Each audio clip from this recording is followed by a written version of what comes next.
Hello, my dear friends. Welcome. Thank you for joining me here today. I'm Mari Theriger, and I'm here to have a brief talk, more of a glimpse into the figure of the man in black or the dark man within the folklore of some traditional facets of folk magic. However, just before we start today's video, I would like to take the opportunity to announce my latest album as Varum. The album is called Folk Witchmancy, and it is a tribute to my progress through traditional folk magic so far. One of the tracks is precisely Unto the Dark Man, and there's a clue right there already. This is Varum's last album of this year.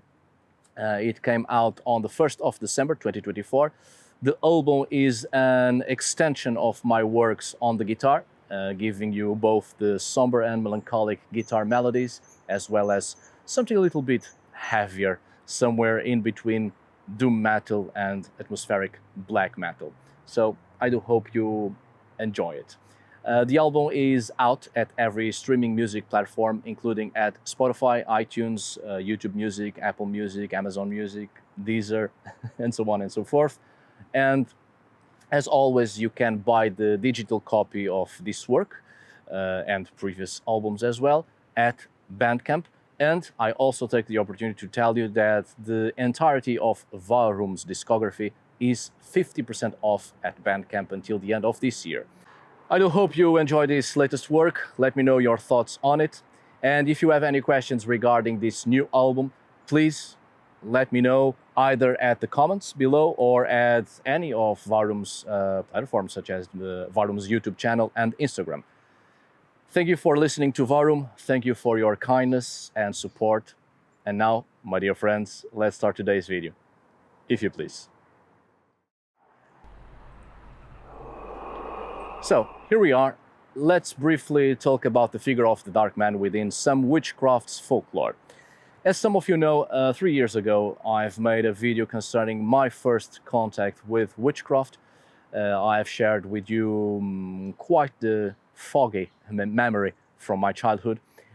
Some of you were very kind and pointed me towards a few written sources that sort of matched what I described, and I've learned quite a lot of new things, I was able to identify some of the traditions that may be in the core of what has happened to me and what sort of first approach to witchcraft I may have been involved in, unknowingly and by accident, back when I was a child.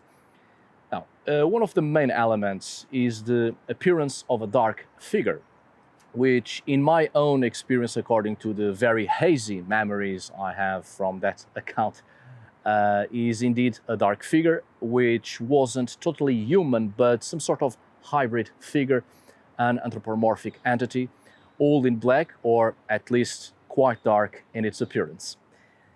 I actually thought about presenting a video on the figure of the devil of witchcraft and elaborate a little bit on it. And indeed, the figure of the dark man or the man in black isn't that different from the witch's devil within the folklore of traditional folk magic, as it too is a figure of initiation. However, let's first focus on the dark man as a sort of introductory video to the witch's devil I may do in the future. This is the first video of December, and indeed we are once again on a new yearly threshold, and many cycles have to end as we initiate a new cycle of our existence, and the initiatory entities announce their presence quite often in moments of transition. Throughout the vast folklore concerning traditional folk magic, we encounter an initiatory entity which is often understood to be the devil, albeit quite different from the Christian imagery and conceptions of the devil. It is often a figure that marks its presence as an entity introducing the person into the secrets and into the path of witchcraft, initiating in the preparations to become a witch, if you will. And it may come in many forms, of course. This figure is persistent within the accounts and has marked its presence even today. I not only base myself on my own experiences, of course, as described in that previously mentioned video, but I've also read quite a few interviews and conducted a few myself, and it seems it is consistent with the folklore. There's this dark figure, sometimes dressed in dark or black garments, presenting itself either in moments of an important and harsh transition in one's life, or indeed in moments of despair and anguish in one's life, when people find themselves on the verge of a mental imbalance caused by distress and agonizing and excruciating pain and sorrow. Mind you that I am not talking about psychosis or anything of the sort, and as such, this would be the delusions of a broken mind. No, not at all. In the great majority of cases, people are completely lucid and aware of their surroundings. It's not a moment of madness, but the opposite sensation of it, when someone feels that, well, they are losing the control over their lives, and all of a sudden, in a moment of transition, there is this peaceful and clear state that helps the person shifting into a state of calmness instead of a breaking point. This either happens in dreams, which then leaves concrete marks in the waking world as signs of the events, or it happens while the person is wide awake, but there's a dreamy sense to it, which could be the cause of dissociation, a maladaptive daydream, right? In which the person is wide awake, but there's somewhat a detachment from reality, as if we enter a different reality within our own reality, and the otherness is revealed to us.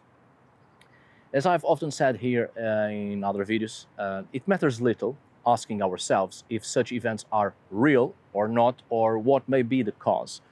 When something has real impact on our lives, an impact that can be palpable, felt, and it has clearly changed our perception, then it is real, because the consequences of such events are real. We have changed our ways, we have changed our perception, we have changed our behavior. The impact is real, so whatever awakened such changes is real on that level. There isn't one single way to perceive things, and there's nothing that can tell us which way of perception is indeed normal. We all perceive things differently on many levels, and there's quite a bit of physical and mental changes that naturally occur and can influence our ways of perception. And to those who often unwillingly, but not always, change their perception and behavior that leads them into a path of conducting and learning traditional folk magic, more often than not, a dark figure appears as a sort of guide, which brings about warnings, knowledge, showing some path or way, showing images, utensils, a piece of advice, something. A dark figure which, one way or another, influences on placing people in a path towards witchcraft, even if it is just opening up the curiosity to look into it. It is an event in one's life that brings about change, and in reality, the mere fact of starting to engage with life through a more pragmatic behavior concerning magic, well, already gives us the indication that such an event was real, because the change is real. The choice and its consequences are real. We brought it into our life, and we have actively started to move in that direction. Now, digging through the folklore and interviews, the greatest percentage concerning the form in which such an entity chooses to appear is that of either an anthropomorphic male figure or an old man. Other forms and shapes have also been recorded, of course, such as in the shape of a woman, a child, more rarely that of an ancestor, to give a familiar approach, and those of animals, of course. But the greatest percentage, without counting with the figure of an anthropomorphic hybrid entity, is that of a human man, usually old or mid-age. This is a figure that either marks the initiation of a person into witchcraft or can serve as a guide through it. The great majority of accounts point to this figure as appearing only once in a person's life, in a moment of great change, and fewer are the accounts that present this figure as a continuous guiding entity appearing on several occasions throughout the person's path in witchcraft. More often than not, it seems to indicate a shift of perception when the presence of this figure is felt. The beginning of walking a path and a change in one's life to be accompanied by spirits, which seems to be a sort of less abrupt and far less violent transformation of one's own spirit, as we see in some accounts of shamanism, when the person who is to become a shaman, let's say, after a series of trials, exercises, taboos, and challenges, is finally chosen by the spirits and its spirit body dismembered and remade anew in order to prepare that person's spirit to be suited for the spiritual work. A change of spirit in order to also trigger a change of perception. However, the presence of the dark man in witchcraft seems indeed far less brutal and cruel than that of shamanism, but seems to follow the same pattern of a change of perception of one's spirit or mind, one's consciousness, in order to be more aware of the spiritual. This change of perception, however, can disappear or be augmented, of course, depending on one's own choices to follow or leave behind such a path. The figure of the dark man itself may take the shape of animals, such as black hounds, ravens, black goats, and other animals. As I said, it seems that the appearance of this figure occurs under specific circumstances.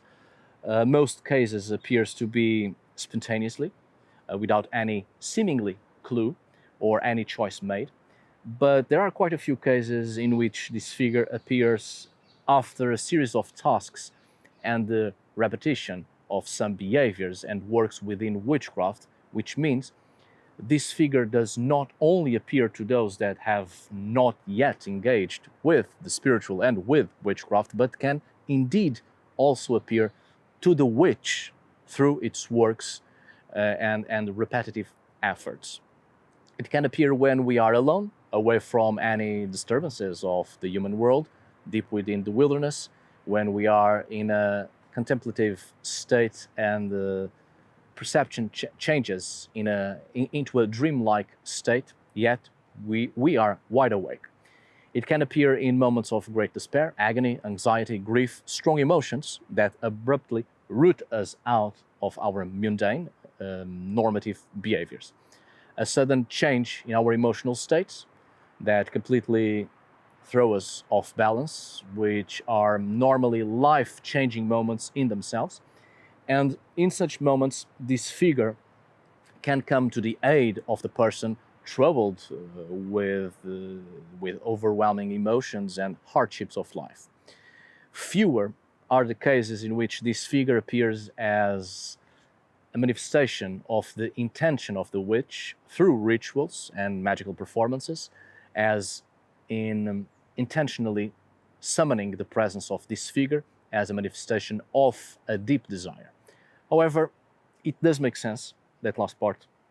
The hardships of life are many and may come at any time, and the overwhelming flow of emotions may hit us in moments when we are unprepared and completely distracted.